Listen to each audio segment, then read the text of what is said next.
Байцгаана уу?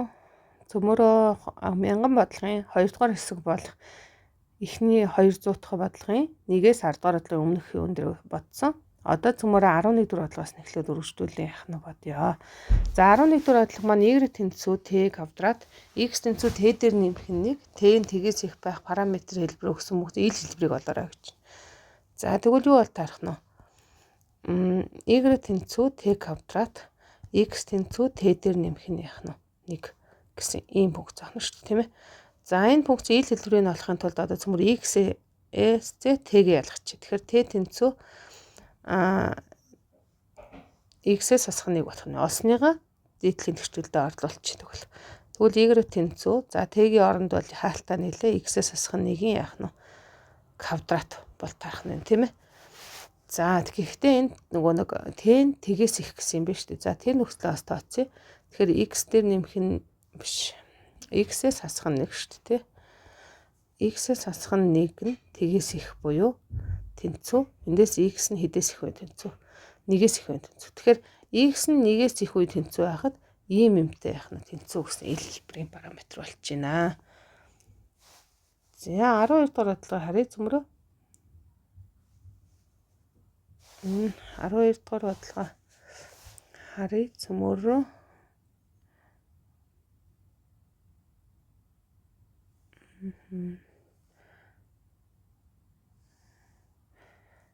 За 12 дугаар бодлого маань за нэг жоохон болчлоо тий.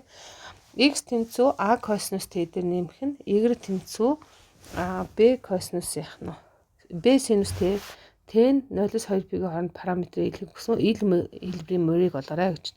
За мөн адил өмнөх 10 дугаар бодлогосоор x тэнцүү a косинус t гээ квадрат зөвшөөрч. Тэгэхээр x квадрат тэнцүү a квадратыг үржих нь косинус квадрат t юу тий.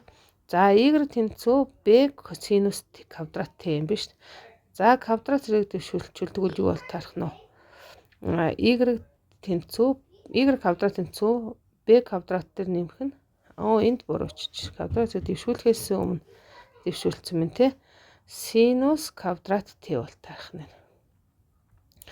За энэ системээ тааш нь үргэлжлүүлье. Дахиад косинус квадрат уршаа орлого хуваачвал x квадратыг хуваах нь a квадратаа уршаа орлого хуваачвал косинус квадрат t бол таарна тий.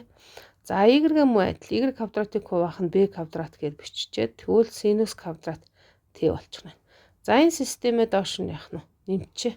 За тэгвэл юу бол таарах вэ? X квадратыг хуваах нь a квадрат нэмэх нь y квадратыг хуваах нь b квадрат тэнцүү косинус квадрат t дээр нэмэх нь синус квадрат яах нь t болж хүрэх нь. За эндээс бас үндсэн адилтгалаа ашиглавал юу бол таарах вэ гэвэл манай хариу x квадратыг хуваах нь a квадрат нэмэх нь y квадратыг хуваах нь b квадрат тэнцүү 1 гэсэн хариутай бол таарах нь. Тэгэхээр манай хариу маань ил хэлбэрийн мөрийн маань ийм хэлбэртэй яах нь болох нэ. За 13 дугаар бодлогыг харъя. 13 дугаар бодлогыг харъя. За 13 дугаар бодлого маань энд яагаад ингэж байна. За 13 дугаар бодлого маань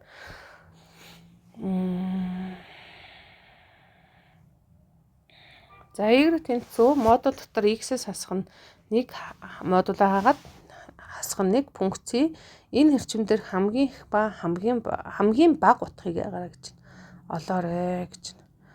За тэгэхээр эндээс хамгийн бага утга болох юм байна. За энэ хамгийн бага утга болдог маань нөгөө нэг уламжлал аваад сэжтэй цэгээ олоод завсарт хамгийн бага утга одоо явдаг. За тэгэж бодож болно. Эсвэл цөмөр графикаар нь эсвэл модулын чанарыг нь ашиглаад бодчих яах нь болох нь шүү дээ тий. За хамгийн бага утга нь бол угаасаа ойлгомжтой модультай илэрхийлэл чинь яах нь хамгийн багадаа л тгээс их үе тэнцүү байдаг юм чинь хамгийн бага утга нь бол угаасаа яах нь хасах нэг юм байна шүү дээ. Тэгэхээр эндээс бол хамгийн бага утга нь болохоор хасах нэг юм байна. За энийгээ батлая. За яаж батлах вэ гэвэл за y тэнцүү модультай x-ийн график байдаг тий. За энэний график маань болохоор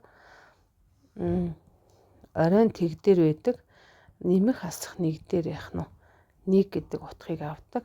За ийм шулууныг ингэ нугалцсан. Ийм шулуун бол таах нь тий. Энэ Энэ маань манай модуль дотор x-ийн график бол таах нь. За хоёрдугаарт нь y тэнцүү модуль дотор x-ээс хасах нэгийн график цөмөр үзүүлээ тий. За тэгвэл энэний график маань өмнөх графикаас юугаар ялгаатай вэ гэх юм бол ерөөсөө нэг тэг дээр орой дэвсэн бол нэг дээр оройтой харин хоёр тэг дээр нэгийг яах нь дайрдаг ийм график болоо орчих нь тийм ээ. За тэгэхээр ийм шилжилт хийчихнэ шүү дээ баруун тийш. За одоо тэгэнгүүтээ 3 дугаар хэлбэрт нь яагараа гэж байна. Нэг хасаар гэж байна. Тэгэхээр y тэнцүү модуль дотор x-ээс хасах нэгээс хасах нэг гэж байна. За тэгвэл энэ график маань ямар шилжилт хийгдэх вэ гэх юм бол орой нэг дээр тэг байдаг гэсэн бол одоо хасах нэг дээр яах нь нэг дээр хасах нэг дээр оройтой тэг хоёр дээр болохоор нэг байдаг гэсэн бол одоо доошо нэг нэгжээр шилжээд тэг гэдэг утгыг авдаг ийм график болж байгаа юм тий. Ийм жаахан мохоо зурчлаа. За ийм график бол таах нь тий. За ингээ үндсэн график маань энэ болж байна. Гэтэл манай бодлого маань завсар маань болохоор хасах 2-ны 1-ээс гэсэн. Тэгэхээр хасах 2-ны 1 маань энд байх нь тий. Хасах 2-ны 1-ээс 3-ны 2 гэсэн. 3-ны 2 гэдэг чинь одоо хэд вэ гэсэн үг вэ? 1 өгөхөл 2-ны 1 буюу ийм байна гэсэн. Тэгэхээр энэ завсарт гэсэн үг байна шүү дээ. Энэ завсарт хамгийн бага утга нь ойлгомжтой хаана гэсэн үг вэ? Энэ орой дээр утга буюу y гэсэн үг шүү. Тэгэхээр y тэнцүү хасах нэг дээр хамгийн бага утгатай байх нэ. За ингээ батлагдлаа. За 14 дугаар батлагыг харъя. x дээр нэмэх нь a-гийн модуль хэмбэгцэн график нь x тэнцүү хасах нэг шулууны хувьд тэгшимтэй бол a болоорой гэж. За яг энэ маань нөгөө дээдлийн бодлого ёсоор нөгөө нэг яг нугалж байгаа тэр цэг нь яах нь тэгшимийн цэг нь байгаа даа шүү дээ. Тэгэхээр эндээс бол x нь бол a нь бол угаасаа шууд хэд тэнцүү ах нь x дээр нэмэх нь a нь бол тэгтээ тэнцдэг утга нөгөө нэг тэгшимийн тэнхлэг нь буюу x тэнцүү хасах a нөх нь шүү дээ. Гэтэл манад хариунд бол x тэнцүү хасах нэг нь бол тэгшимийн тэнхлэг өгсөн юм чи эндээс a тэнцүү хэд байх нь нэггээ шууд олчиж яах нь болох нь. Тэр нөгөө дээдлийн графикийн 13 дугаар бодлогын графикийн шилжилтийг ажигласан бол ингээ шууд харагдаж байгаа бох тий. За 15 дугаар бодлогыг харъя. За x тэнцүү 2 t дээр нэмэх нь 1, y тэнцүү 3-ыг байх нь 2 t, t тэгээс их байх параметр гэж үгсэн ил хэлбэрийг олоорой гэж. За тэгэхээр x тэнцүү 2 t дээр нэмэх нь 1. За энэ муу очижлээ. 2 t дээр нэмэх нь 1, y тэнцүү 3-ыг байх нь 2 t бол таах нь тий. За ер нь бол ил хэлбэр гэж нь юу хэлээд байна вэ гэвэл ер нь бол y x хоёрын хоорондын холбоог хэлээд байна шүү дээ тий. Тэгэхээр цөмөрө x-ээс t-г олч. Тэгэхээр юу болтаах? Нэгээ уршаар болохоор x-ээс 1 тэнцүү 2 t.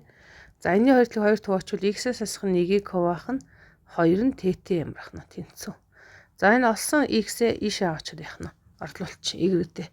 Тэгэхээр y тэнцүү юу болтаах нь 3-ыг хуваах нь 2-ыг үржих нь x-ээс хасах нь 1-ийг хуваах нь 2 болтаах. Тэгэхээр энэ хоёр маань хоорондоо яах нэг хураагч байна. Тэгэхээр манай пункт маань юу болох вэ? Y тэнцүү 3-ыг хуваах нь x-ээс хасах нь яах нь 1 боллоо. За энд нэг нөхцөл байгаа шүү дээ тий. Энэ t-н тгээс гэж байгаа. Тэгэхээр эндээс энэ нөхцөлийг хаана ашиглах вэ гэвэл энд ашиглана. t-н x-тэй холбоотой яг энэ дээр ашиглах юм. Тэгэхээр юу болох вэ? X-ээс асах нэгийг хуваах нь 2 нь тгээс их буюу эндээс x-ээс асах нэг нь тгээс их, эндээс x нь 1-ээс эрс их бол таах нь. За тэгэхээр x нь 1-ээс их байх тохиолдолд манай y маань 3-ыг хуваах нь x-ээс асах нь 1 гэдэг утгыг яах нь олдог байх нэ. За ийм ил хэлбэртэй байх нэ. За 16 дугаар бодлогыг харъя. AN гэсэн дараалал байна тий. AN дарааллын маань ерөнхий гишүүний томьёо n квадратыг хасах нь n гэсэн дарааллын A5 A5-аас A6 хасаарай гэж. За тэгвэл A5 бол хэцүү байна. A5-ыг бол 5-ын квадратаас хасах нь 5 буюу 25-аас хасах нь 5. Эндээс 20 гарчиж байна тий. A6-гаа олъё. A6 тэнцүү 6-гийн квадратаас хасах нь 6 буюу 36-аас хасах нь 6 буюу 30 болчихж байна. Тэгэхээр A5-аас A6-г ягараа гэсэн бэлээ. Хасаараа гэсэн. Тэгэхээр A5 нь 20, A6 нь 30 юм чинь хасаад хасах 10 гэж гарах нэ. Тэгэхээр манай утга маань хасах 10 гарах нь. За одоо 17 дугаар бодлогыг харъя зөвмөрөө. Нэгээс эхлээд 3 хуваагдахад нэг үлддэг өдөгдлөгд натурал тоон дарааллын 8 дахь өгшнийг болоорой гэж байна. За тэгэхээр энэ маань нөгөө арифметик прогресс гэж ойлгож болно тий. А1 нь 1, А1 нь яах нь 1. За D нь хэд байх нь 3 байдаг прогрессийн А8-ыг болоорой гэж байна. За тэгэхээр арифметик прогрессын ерөнхий шин том юм нь юу гэдэг вэ? AN тэнцүү А1 дээр нэмэх нь N-ээс асах нь 1-ийг үржихэнтэй гэдэг. Тэгэхээр А8 маань энэ томьёо ёсороо 1 дээр нэмэх нь 8-аас асах нь 1-ийг үржих нь 3 болтой байх нь. Тэгэхээр 1 дээр нэмэх нь 7-г үржих нь 3 буюу 3 7 21. Тэгэхээр 1 дээр нэмэх нь 21 буюу 22 байх нь. Тэгэхээр манай А-гийн маань хариу 21 байх нь. 22 шүү. 21 гэд буруу хэлж байна. За 18 дугаар бодлогыг харъя. 2-ны 1 дээр 4-ний 1, 8-ны 1 гэх мэтлээ 2-ын зэрэгтний 1 дийн нэмэх нь гэх мэт төгсгөлгөө нэмсэн байна. Тэ энэ цувааны нийлэлтийг олоорой гэж байна. За энэ цувааг ингээ ажигласан чинь геометр өрөөс байгаа байхгүй юу? B1 нь болохоор эдүү 2-ны 1, Q нь болохоор бас яах нь 2-ны 1 байдаг. Төгсгөлгөө бурах геометр өрөө гэсэн тий. За энэний бүх гишүүний нийлбэрийг олоорой гэдэгтэй адилхан. За тэгэхээр төгсгөлгөө бурах геометр өрөөсийн бүх гишүүний нийлбэр маань B1-ийг хуваах нь 1-ээс асах нь Q хэлбэртэй байдаг. Тэгэхээр B1 маань 2-ны 1, 1-ээс асах нь Q маань бас 2-ны 1. Тэгэхээр 1-ээс 2-ны 1 сар чинь бас 2-ны 1 болох юм чи 2-ны 1-ийг 2-ны 1-т хуваахаар 1 гарч иж. Тэгэхээр энэ цуваа маань хэд рүү нийлдэг байх нь? 1 рүү нийлдэг байх нь нэ. За дараа чинь 19 дугаар бодлогыг харъя. Тоон дарааллын хувьд эхний n гишүүний нийлбэр нь SN-ийн томьёо нь SN тэнцүү n квадратын бол уг дарааллын 7 дугаар гишүүнийг олоорой. За A7 гэдэг ч юм уу биччихье тий. За тэгвэл S1 гэж юу вэ гэвэл A1-тэй тэнцүү гэсэн. Тэгэхээр энэ маань томьёо ёсоор 1-ийн квадрат буюу 1 байх нь. За тэгвэл S2 гэдэг маань юу бэ гэх юм бол A1 дээр нэмэх нь A яах нь 2 гэсэн үг.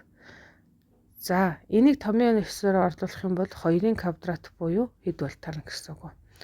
4 бол тарна гэсэн үг. За энэ хоёрын ялгуур буюу S2-оос S1-ийг хасахад юу гардаг бол A2 дугаар гишүүн гарч байгаа байхгүй.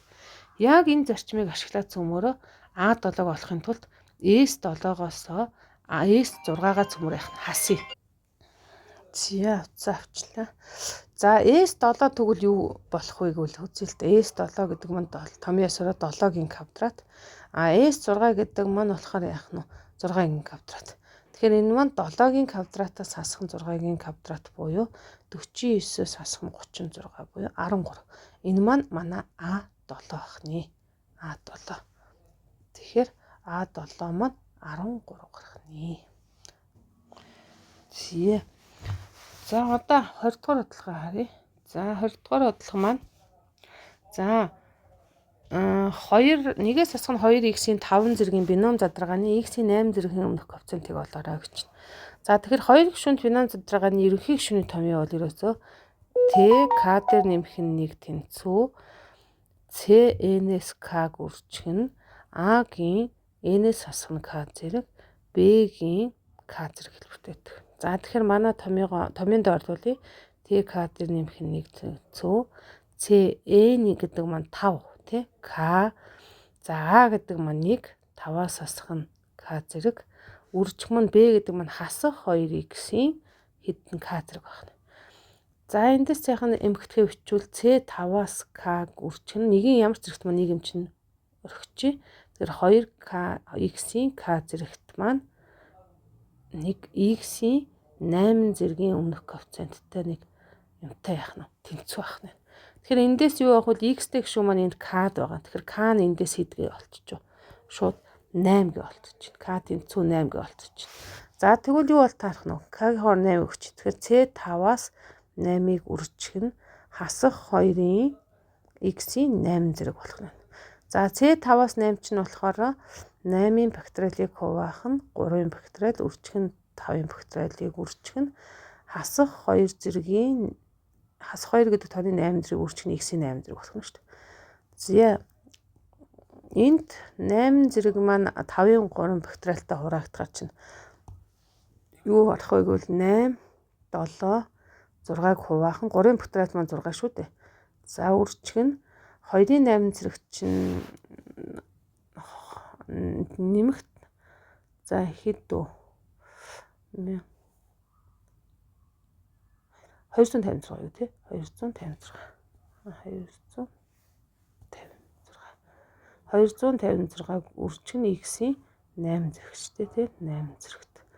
За ингээд энд гот бас энэ 6-нууд нь хоорондоо ячиж чинь хураагчиж байгаа байхгүй юу? За юм ба. Энэ чинь нэг юм алдсан байх юм. Энэ чинь k маань энд нөгөө нэг ерөнхий олон гишүүнтэй маань ерөнхий олон гишүүнт буюу нөгөө k маань n-ээсээ бага юу яах нь тэнцүү байх ёстой ш. Гэтэл эндээс нөгөө k маань хэд гэ гарчиж чинь энд 8 гэ гарчиж байгаа байхгүй юу? Тэгэхээр тийм олон гишүүнт яах нь энэ олон гишүүнтэд яах нь байхгүй болж үрж байгаа байхгүй юу? Тэгэхээр эндээс юу бол таарах нь x-ийн 8 зэргийг агуулсан гишүүн байхгүй буюу өмнөх коэффициентийг тэг гэж үзчихэж байна. Тэгэхээр өмнөх коэффициент маань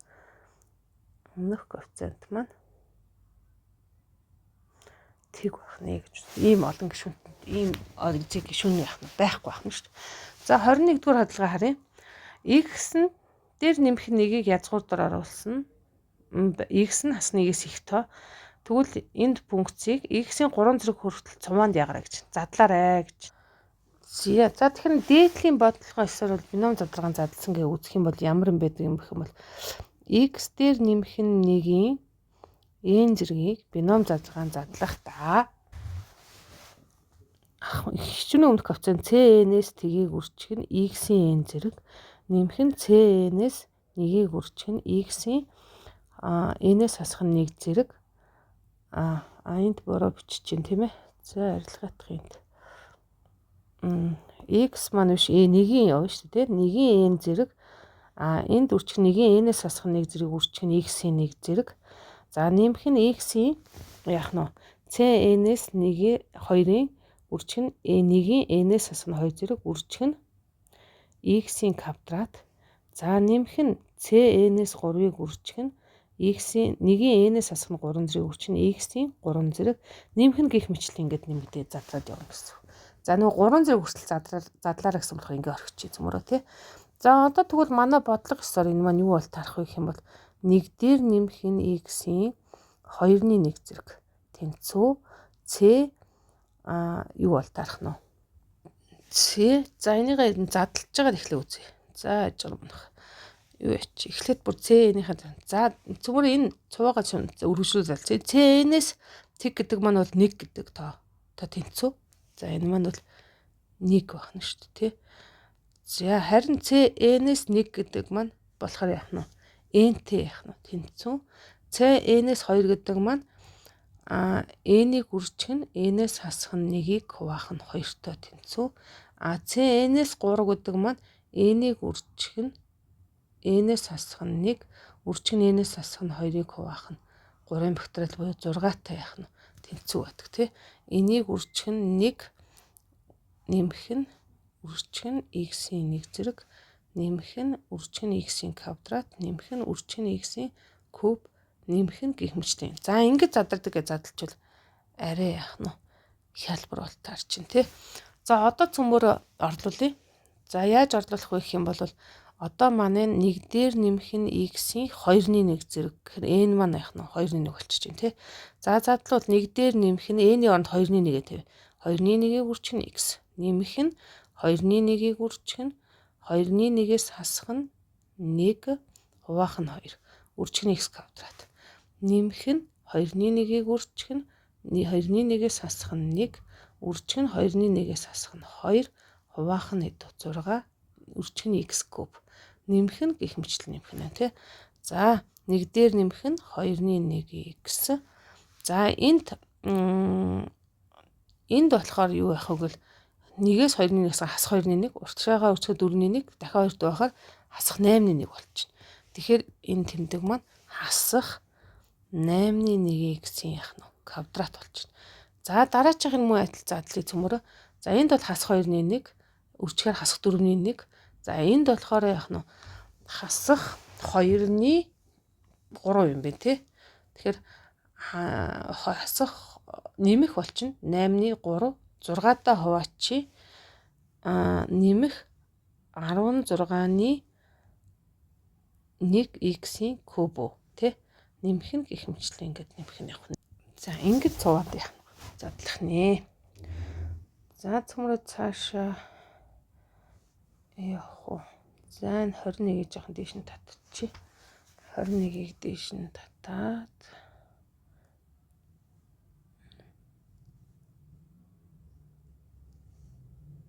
за энэ бодлого бат. За 1 дээр нэмэх нь 2, нэмэх нь 3, нэмэх нь гэх мэт явсараад n гэж. За ийм дараас нь тоонуудын нийлбэрийг олохдоо арифметик прогресс гэж яах нь үзээж шууд бодчих болно. Хамгийн ихний гишүүн дээр нь хамгийн сүүлийн гишүүнийг нэмээд 2 хуваагаад тоош ирэх гэнэ үуч. Тэгэхээр юу болох вэ? Энийг үржих нь n дээр нэмэх нь 1-ийг хуваах нь 2 буюу n квадрат дээр нэмэх нь n хуваах нь 2 гэж болох нэ. За одоо 23 дугаар бодлого харъя. За 23 дугаар бодлого маань за очиж за энэ дарааллын ерөнхий гишүүний томьёог ягаар бичээрэй гэж. За ингээд харах юм бол яаж ийнэ үл 5-9-ийн хооронд 4-өөр нэмэгдэж байна. Энэ хооронд бас яах нь 4-өөр нэмэгдэж байна. Энэ хоёрын хооронд бас 4-өөр гих мэтлэн 4-өөр яах нь нэмэгдсэн юм арифметик прогресс байгаа байхгүй. Тэгэхээр арифметик прогрессын эхний гишүүн нь хэд вэ? 5 ялгуур буюу d нь 4 болтойх. Тэгэхээр ерөнхий гишүүн томьёо n тэнцүү a1 дээр нэмэх нь n-ээс асах нь 1-ийг үржих нь d гэдэг. Тэгэхээр n гэдэг маань ерөнхий гишүүн томьёо учраас a1-ийн оронд 5 орлууллаа. Нэмэх нь n-ээс асах нь 1-ийг үржих нь d-ийн оронд 4 орлууллаа. Заалтаа задлаа үржүүлчих. Тэгэхээр юу болох вэ? 5-аас хас 5 дээр нэмэх нь 4n хасах нь 4 буюу 4n-ээс хасах дээр нэмэх нь 1 гэсэн юм ерөнхий гишүүний томьёотой байх нэ. За 24 дугаар бодлого бод цөмрөө. За 1 2 4 гих мэтлэн 2-ын зэрэгттэй нийлбэрийн олоорой гэж. За ингээ харахад бол энэ геометри өрөөс байгаа байхгүй.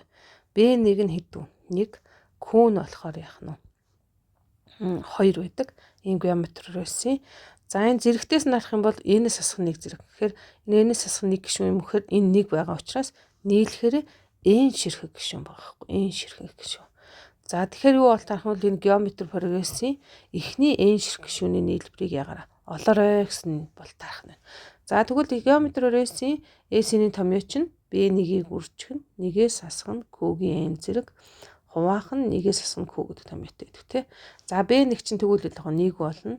Тэгээ 1-ээс асах нь Q чинь яах нь 2-ын n зэрэг хуваах нь 1-ээс асах нь 2 болчихно. За 1-ээс асах нь 2 чинь асах 1 болчихно. Тэгэхээр 1-ээс асах нь 2-ын n зэргийг асах 1 хуваахаар байрын солих буюу 2n-ээс асах нь 1 бол тарах нь. Тэгэхээр энэ нийлбэрийн томьёо маань 2n-ээс асах нь 1 гэсэн байх нь. За дараагийн бодлого. За 25 дугаар бодлого маань A1 нь 2-ны 1 байдаг. n дээр нэмэх нь 1 нь болохоор рекуррент томьёоор өгсөн байна. Тэр 1-ээс хуваах нь 2-оос асах нь A-гийн n зэрэг бол n-ийг ягараа гэж байна. Олоорой гэсэн бодлого байна. За юу ч гэсэн цөмөр юу вэ? Бичээд үзье. За A1 нь болохоор 2-ны 1 юм байна тий.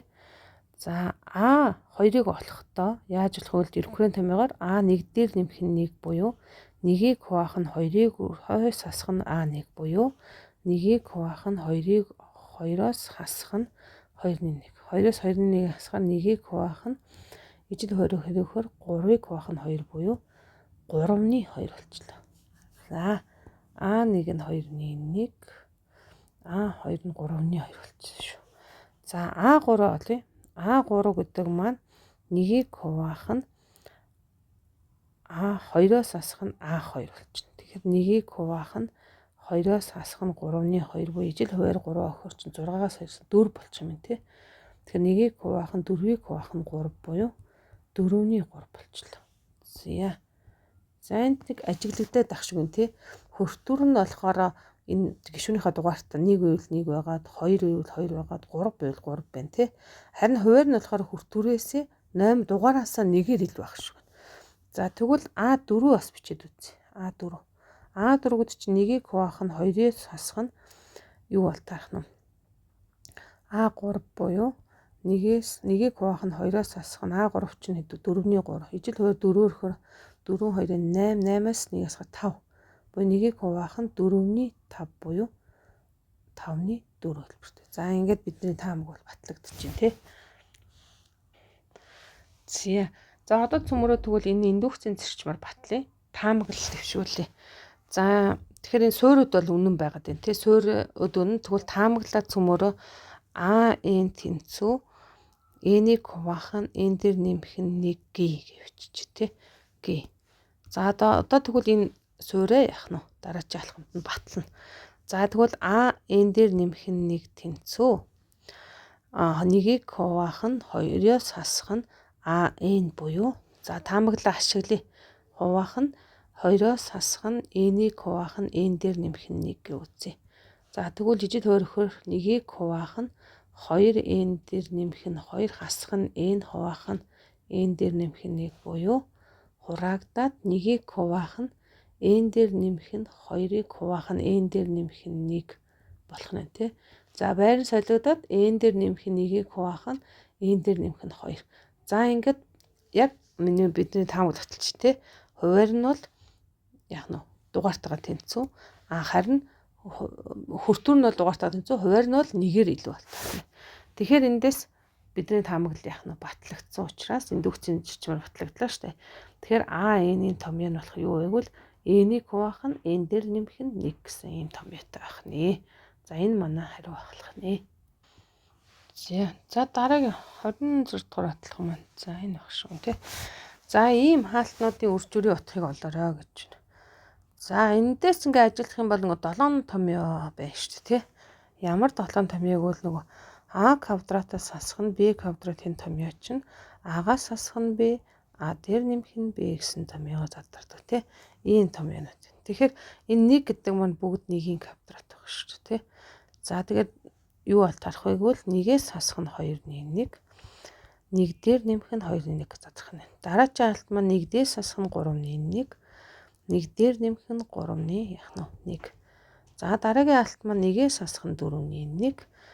Үржих нь 1 дээр нэмэх нь 4-ны 1 буюу за гих мэтлэн үржиж явсаар байгаа. Сүүлийн алт маань 1-ээс хасах нь 8-ны 1. 1 дээр нэмэх нь 8-ны 1 гэсэн ийм болох нь. За эхний хаалт маань ижил хөрөө өсчвөл 2-ны 1. Дараагийнх нь ижил хөрөө өргөөрчвөл 2-ны 3. Дараагийнх нь хэд 3-ны 2. Үржих нь 3-ны 4. Үржих нь хэд 4-ны 3.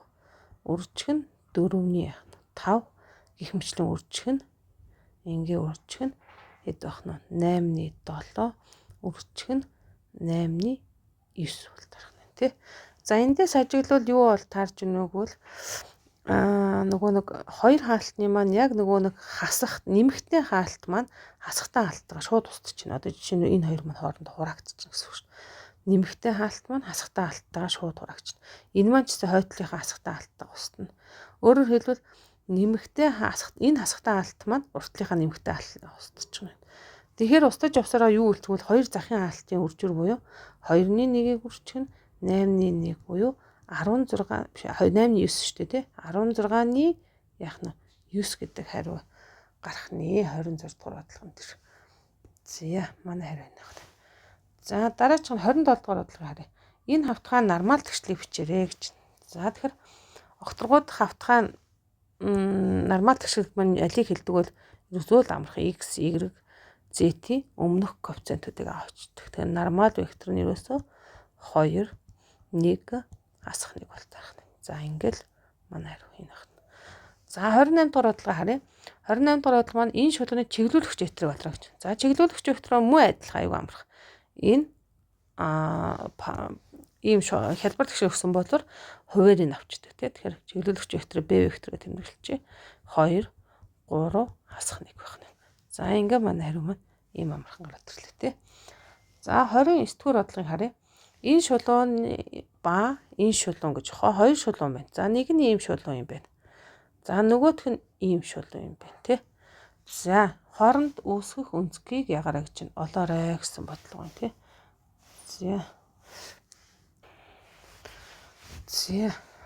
За энэ манай жоох янзлагдв. Янзсанг бол болчих шиг боллоо та. За энэ өнцөг. За хоёр шулууны хоорондох өнцөг гэж юу хэлдэг вэ гэвэл хоёр шулууны чиглүүлэгч векторын хоорондох өнцөг. Тэгэхээр эхний шулууны чиглүүлэгч векторыг B1 гэчээ. Тэгэхээр нөгөө хуваагдах тоог буюу 1 1 хасах 2. За хоёр дахь шулууны чиглүүлэгч векторыг B2 гэчээ. Тэгвэл яах нь 2 2 хасах 4 гэсэн байна. За энэ хоёр шулууны хоорондох өсөх өнцгийг олоорой гэж байна. За энд баг харагдчихлаа энэ да. Энэ хоёр бол хоорондоо яах нь параллел вектор байдаг шүү дээ. B1 вектор маань B2 вектортэй параллел байна. Яагаад вэ гэх юм бол B1 векторыг 2-ын тоогоор үрчихэд B2 вектор гарч ийн шүү дээ. Бүгдийг яг харгалзах ингээ 2-оор үржүүлэхэд гарч иж байна. За тэгэхээр энэ хоёр вектор маань хоорондоо яах нь параллел байна. Эргэж адилтай параллел. Тэгэхээр хоёр шигдвэрч векторын параллел байдаг чинь хоёр шулуун хоорондоо ямар гэсэн үг вэ? Параллел гэсэн үг. L1 эд хоёр шулуун маань хоорондоо параллел. Тэгэхээр хоёр параллел юм чинь хоорондох өнцөг нь хэд байх нь тэг градус байх нь тий. Тэг байж болно тий. За 30 дугаар бодлого харъя цөмөрөө. За энэ цэгүүдийн хоорондох зайг олно. За хоёр цэгийн хоорондох зайг яаж олдог вэ гэвэл томьёо ёсороо язгуурын дор x-с нь x-ээ хасаад 1-ээс хасах нь 1-ийн квадрат нэмэх нь y-гээс нь y-г хасах 2-оос хасах нь 1-ийн квадрат нэмэх нь z-ээс z-ээ яах нь хасаад квадратыг дэвшүүлчихдэг тийм ээ. За тэгвэл эхний тохиолдол маань болох яг тэг болоод тэгийн квадрат болох нь. Дараагийнх маань 3-ын квадрат хэд вэ? 9. Дараагийнх нь 4-ийн квадрат 16 болтойх нь. Ингээд язгуур дээр 25 буюу 5 гарах нэ. За дараагийн удаа цөмөрөө 30-аас хойш бодлоготой уулзъя.